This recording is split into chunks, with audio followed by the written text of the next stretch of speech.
आजच्या ठरलं तर मग या भागामध्ये आपण बघणार आहोत.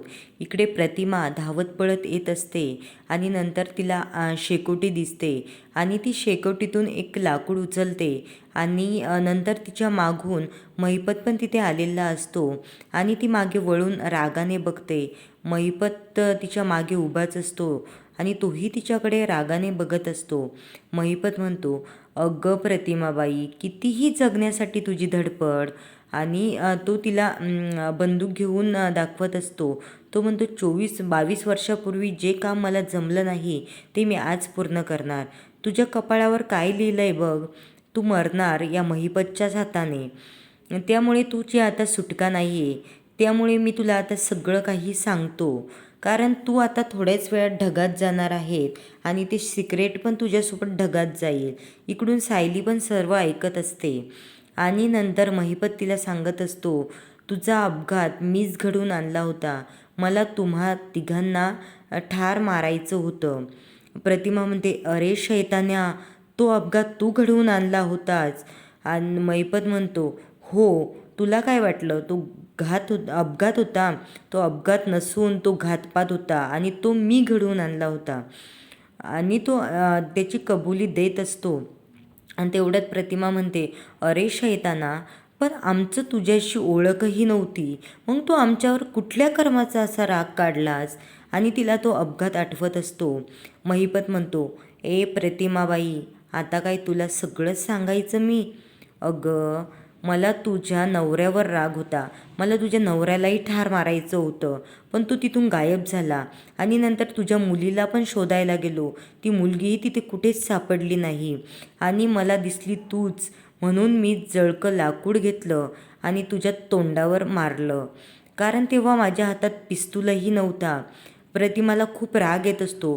प्रतिमा त्याला खूप जोरात ओरडते, अरे शैताना, पण माझ्या मुलीने तुझं काय बिघडवलं होतं की तू तिच्या एवढ्या लहान वयात तिच्यासुद्धा मागे लागला होतास?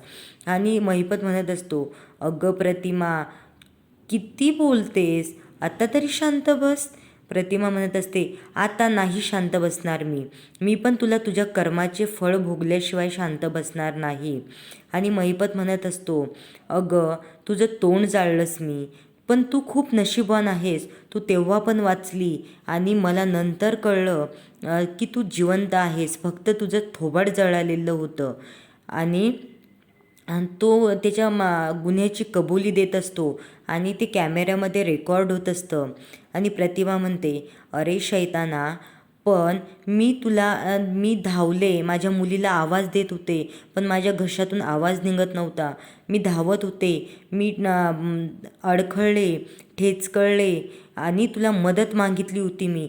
पण शैताना, तू काय केलंस? तू माझ्यावर जळक्या लाकडाने वार केलास आणि माझं पूर्ण तोंड होत्याचं नव्हतं करून टाकलंस. शैताना, तुला या कर्माची शिक्षा नक्की भोगावी लागणार.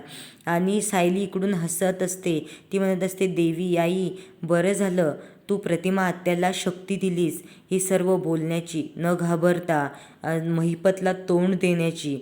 आणि प्रतिमा खूप छान पद्धतीने महिपतला बोलत असते आणि अजिबात भीती तिच्या मनात नसते कसलीही. तिला तो अपघात आठवत असतो, तिला ते सर्व काही आठवतं आणि ती महिपतला सारखी बोलत असते, शैताना, हे सगळं तुझ्यामुळे झालंय, तू केलंस, का केलंस सांग हे. तो म्हणतो, अगं, तुला काय आता सर्व सिक्रेट मी सांगत बसायचंय? बरं चल, जाऊ दे, सांगतो. मला तुम्हा तिघांना ठार मारायचं होतं आणि तुमची सगळी प्रॉपर्टी हडप करायची होती. पण ती म्हणते, अरे, पण आम्ही तुझ्या ओळखीतलेही नव्हतो. तो म्हणाला, अगं, तेव्हा माझ्याकडे पिस्तूल नव्हती, नाहीतर तुम्हा तिघांनाही तिथेच ठार केलं असतं, म्हणून मी गाडीने अपघात घडवून आणला. आणि याच्यानंतर हा सीन त्यांनी खूप रंगवलेला आहे. खूप वेळ या सीनकडे लक्ष वेधून प्रेक्षक बसलेले आहेत, तरी पण त्यांनी हा सीन संपवलेला नाही आहे. आणि नंतर सायली बघत असते आणि नंतर इकडे महिपतचा गुंड आलेला असतो आणि तो सुद्धा बंदूक मारणार प्रतिमा आत्याकडे. तेवढ्यात सायली तिथे येते आणि जळकं लाकूड घेऊन त्याला थांबवते आणि दोघंही प्रतिमा आत्या आणि सायलीवर बंदूक रोखून असतात.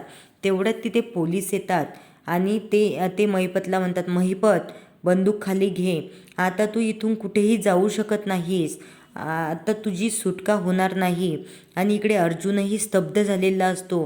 त्याला वाटत असतं आता कुणाला गोळी तर लागणार नाही.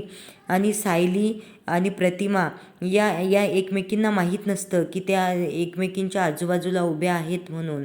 आणि नंतर इकडे पोलीस आल्याच्या नंतर अर्जुनला खूप छान वाटतं. तेवढ्यात लगेच एक मागून गुंड येतो आणि तो बंदूक मारणार. तेवढ्यात त्या एक गुंड चैतन्यला मागून काडीने वार करत असतो. चैतन्य तेवढ्यात बेशुद्ध होतो.